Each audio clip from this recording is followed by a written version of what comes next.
Hello tout le monde, je reviens vous présenter mes favoris du mois comme chaque mois et je vous avoue que je suis un tout petit peu agacée parce que j'avais déjà filmé cette vidéo il y a quelques jours et au moment de l'éditer, il n'y avait plus rien sur l'ordi et j'avais tout supprimé sur Réflexe, donc me revoilà en train de la refilmer une deuxième fois. Mais ça arrive pas souvent, mais quand ça arrive on est un peu les bouts. Bref, quoi qu'il en soit, on recommence. Et donc je vais commencer par vous montrer un des produits teints que j'ai le plus utilisé ce dernier mois, voire plus encore. C'est la dernière Dream Bébé Go Matte de Je m'aime Maybelline. Ça se présente comme ceci, c'est un petit packaging comme ça, tout mignon. Et en fait c'est une bébé crème, donc fond de teint compact qui a un fini poudré. Donc là, de ce côté-là, vous avez la teinte du produit. Derrière, je ne m'en sers jamais. Vous avez une petite éponge, vous voyez, je ne m'en sers vraiment pas. Et après, vous tournez et vous avez le produit juste ici. Donc moi, je l'applique avec un pinceau duo fibre. Je trouve que c'est le meilleur pinceau qui est adapté pour ce genre de texture, pour avoir un fini plus naturel. Ça diffuse mieux la matière et ça ne fait aucun paquet. Ça n'a pas énormément de couvrance, donc si vous avez des imperfections, des rougeurs, des petits trucs à camoufler, il vaut mieux vous munir d'un correcteur en plus. Mais sinon, franchement, pour tous les jours, quand vous ne voulez pas charger, ça c'est juste le truc parfait. Je vous jure, je n'utilise que ça, je l'ai encore aujourd'hui d'ailleurs. Et j'ai la teinte light si vous voulez savoir. Après, pour les peaux grasses, c'est pas un produit qui reste matifiant toute la journée. Il faut obligatoirement le compléter d'une poudre. Et donc justement, en parlant de poudre, j'ai fait une nouvelle acquisition. D'ailleurs, je vais vous en montrer pas mal lors de mon dernier séjour à Paris, le mois dernier je crois. Je ne sais plus, ça passe tellement vite maintenant. Je suis allée au Sephora des Champs-Élysées. C'était la première fois que j'y allais. Parce que chaque fois que je vais à Paris, en fait, je vais rarement les boutiques. Voilà, c'est juste pour d'autres occasions que j'y vais. Et donc là, pour la première fois, j'y suis allée. Et donc, pour celles qui connaissent, ils ont un corner MAC exclusif. C'est vraiment le seul Sephora qui possède un corner MAC. Et à cette période, il y avait moins 20 ou moins 25%, je crois. Donc du coup, j'ai pu bénéficier de cette réduction sur les produits MAC. Donc autant vous dire que je me suis fait un petit peu plaisir et j'ai acheté les produits qui me tentaient. Et notamment cette poudre-là qu'une des maquilleuses avait utilisée sur moi lors d'un tournage Tapas du Gloss que j'avais fait la veille en fait. Elle avait utilisé ça et j'avais trouvé le rendu super joli. Et donc c'est la poudre Prêt Plus Prime, donc c'est une poudre translucide, pressée, compacte. Si vous voyez des trucs marrons, mais en fait c'est quand je mets mon pinceau tout simplement avec le contact du fond de teint. Sinon elle est blanche, elle est complètement translucide, c'est vraiment très très compact, c'est pas du tout poudreux ou quoi que ce soit. Et c'est pas quelque chose qui va vous apporter de la couvrance, mais qui va fixer le teint et qui va rendre le grain de peau beaucoup plus lisse, qui va flouter les pores. En gros c'est un cache-misère, comme j'aime l'appeler. Et j'ai vraiment adoré ce poudre, je l'utilise tous les jours depuis. Après, ça reste encore une fois pas la poudre matifiante du siècle. Il faut vraiment l'accompagner d'une autre poudre en plus. Le même jour, j'ai craqué pour un nouvel highlighter. C'est un highlighter que j'avais déjà repéré quelques jours avant, donc quelques semaines avant maintenant. C'est, vous savez, dans le nouveau packaging que j'aime pas trop, je le trouve difficile à ouvrir d'ailleurs. C'est la teinte Light Scapade et je vous l'ai présenté aussi, utilisé dans mes dernières vidéos, tutoriels et tout. Et donc c'est une Minerally Skin Finish, donc un highlighter mais qui est assez étrange à vue d'œil parce qu'en fait elle est marbrée avec pas mal de couleurs pastel. Donc ça peut faire un peu bizarre, on ne sait pas trop à quoi s'attendre. Et en fait quand vous le swatchez, si vous avez l'occasion, je vous conseille fortement. Ça fait un résultat, un espèce de champagne mais presque transparent, translucide, avec un effet presque givré en fait, un peu gélifié, enfin c'est assez étonnant.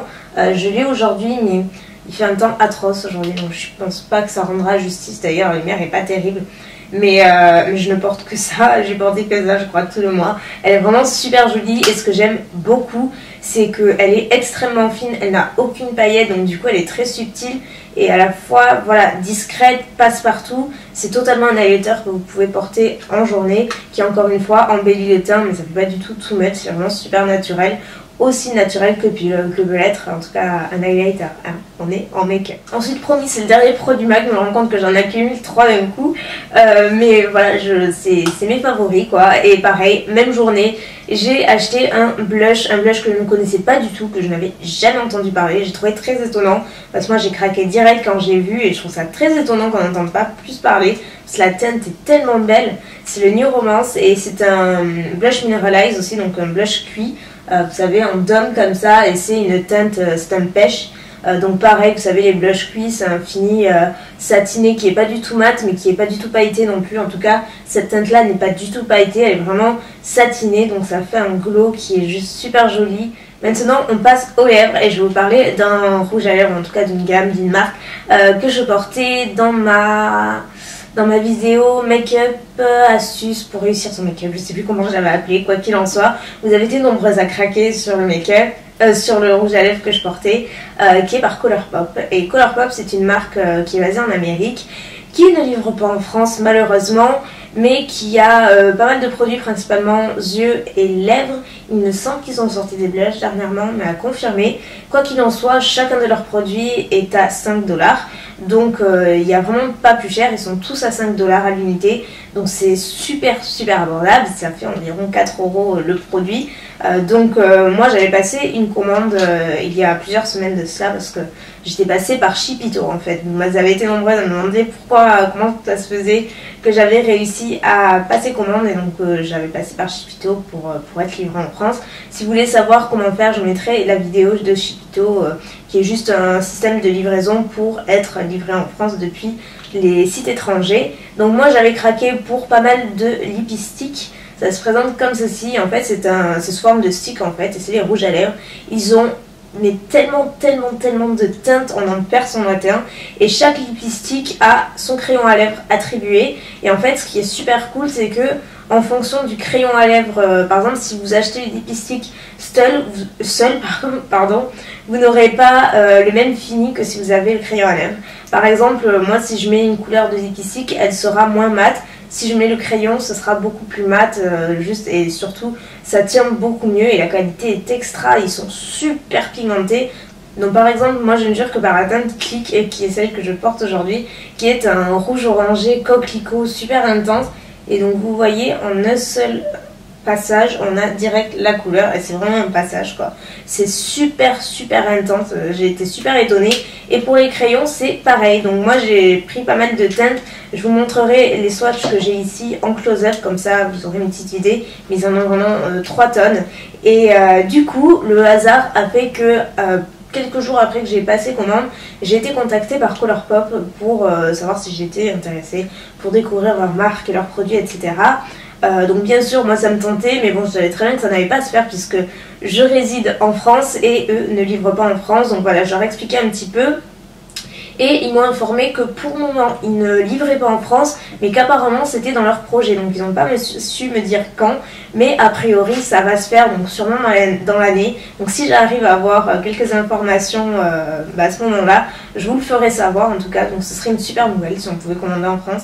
Parce que j'ai également commandé des fards à paupières. Donc les fards à paupières, ils sont un petit peu spéciaux aussi, ils sont très originaux chez Colourpop. Ça se présente dans un petit packaging comme ça à l'unité. J'en ai pris 5 il me semble, mais là je vous en montre 3. C'est 3 que j'aime particulièrement, mais honnêtement j'aime les 5. Et en fait c'est des fards qui au contact, lorsque vous les utilisez, ça se transforme un petit peu en mousse. Donc il vaut mieux les utiliser humidifiés, et ça a un fini très métallisé, très satiné, très lumineux, hyper pigmenté, et c'est juste le plus joli des effets sur les yeux. Moi j'aime beaucoup ça, avec un creux de paupière super mat.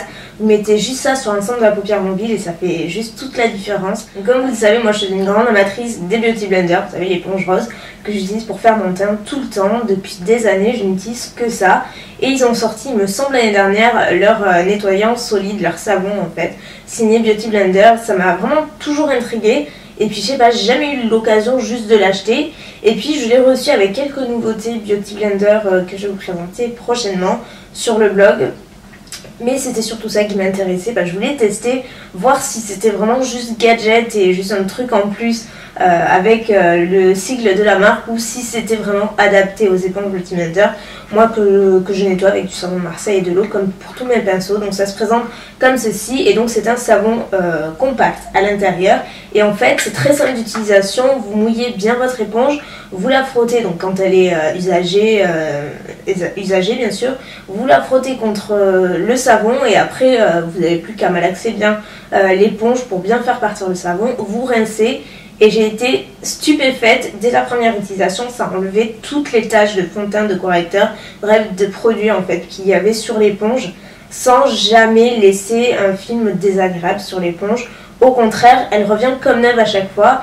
Et j'ai déjà, enfin je veux dire, c'est pas le premier nettoyage que j'ai fait, j'en ai fait pas moins de 10, plus de 10 sans doute depuis, et à chaque fois c'est pareil, elle revient comme neuve. Tout ça pour vous dire que après l'avoir essayé en tout cas, à de multiples reprises, c'est pas vraiment un gadget, pas du tout même, c'est vraiment adapté au Beauty Blender, parce que ça le nettoie vraiment en profondeur et on le sent de toute façon après, parce que ça crisse un petit peu, on sent que c'est super clean. Et puis j'ai terminé ce gel douche, le Whipped Clean de Soap & Glory, qui est mon gel douche préféré. D'ailleurs je me rends compte que les seuls gels douche que j'ai achetés, que j'ai rachetés en tout cas, sont chez Soap & Glory. Et donc celui-ci, il se présente comme ça, et là c'est un tube tout neuf. L'autre j'ai gardé en backup pour vous en faire une vidéo. Et donc je le complète avec le beurre corporel, donc il s'agit du Whipped Clean et du Smoothie Star. Donc là vous avez le gel douche et là le beurre corporel comme je disais. Et donc si le parfum idéal existait, ce serait ce produit là, pour moi en tout cas, puisque c'est à base de pistache, amande et vanille. Bref, le combo parfait, super gourmand mais pas écœurant, qui est juste à tomber quoi, vraiment à tomber, il manque plus que la brume en fait. Et donc là c'est un gel douche qui est un petit peu particulier, il n'est pas du tout à la texture gel, c'est une texture un petit peu de crème fouettée, de crème en fait, et c'est 25% plus hydratant qu'un gel douche classique, donc c'est pas négligeable et surtout l'odeur est à tomber. Et pour prolonger justement cette odeur, j'adore utiliser le beurre corporel de la même gamme, qui est très onctueux en fait, très fondant, qui se présente comme ceci et qui ne laisse pas du tout de fini-gras. Et enfin pour terminer, une petite nouveauté pour la rubrique cheveux, on aura parlé un petit peu de tout dans ma vidéo. C'est une nouvelle huile pour les cheveux, j'utilise la macadamia jusqu'à maintenant, j'avais envie d'un petit peu de nouveauté on va dire, et donc j'ai celle-ci qui est à l'huile de macadamia de chez Dove, qui se présente dans un flacon en verre, donc faut juste faire attention à ne pas le faire tomber, c'est tout. Ça sent super bon comme la plupart des huiles pour cheveux comme ça. C'est vraiment une odeur qui est très similaire à Dove en fait, au produit Dove, qui est très douce et donc moi j'applique uniquement sur cheveux humides. On peut l'appliquer sur cheveux secs aussi, mais c'est juste un réflexe que j'ai pris. C'est juste un truc qui est pas négligeable, surplus d'hydratation et puis bien sûr ça les rend plus doux, plus brillants et ça laisse aussi cette odeur en plus qui reste un petit moment et voilà, que j'aime beaucoup. Donc j'avais envie de vous en parler parce que je l'aime beaucoup, elle est très légère et elle laisse pas du tout de fini-gras bien sûr. Donc voilà pour mes favoris de ce mois-ci, je vais y arriver, on y croit. Et puis moi je vous laisse avec cette vidéo, je vous dis à la prochaine. N'hésitez pas à me dire quels sont vos favoris à vous, je vous fais plein de bisous et je vous dis à bientôt. Ciao.